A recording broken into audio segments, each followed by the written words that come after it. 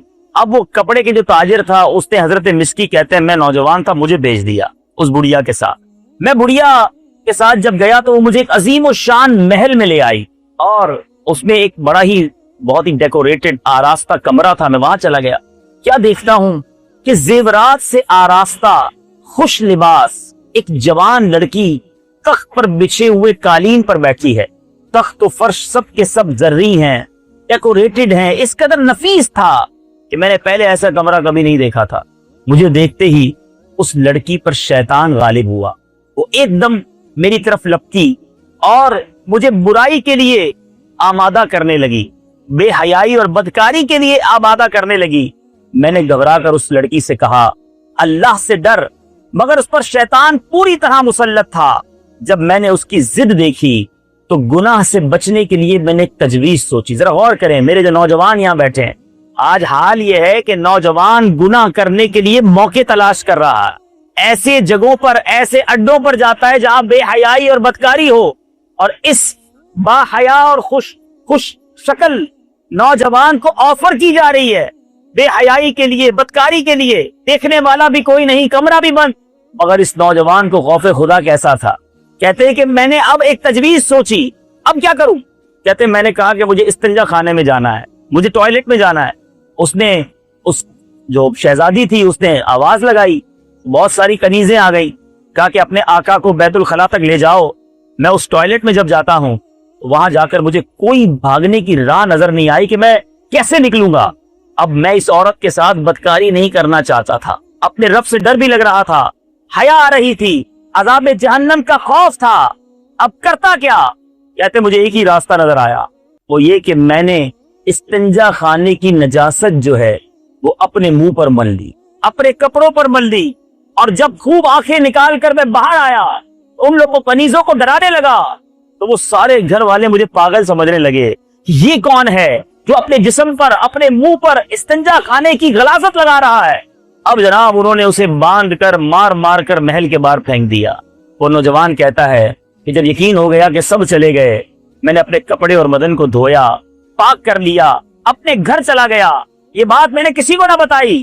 لیکن رات جب میں خواب میں سویا تو کیا دیکھا کہ کسی کہنے والے نے کہہ رہا ہے, کوئی آواز آئی مجھے کہ تم کو حضرت سیدنا یوسف علیہ نبینا علیہ الصلوۃ والسلام سے کیا ہی خوب مناسبت ہے, اور کہتا ہے کیا تم مجھے جانتے ہو.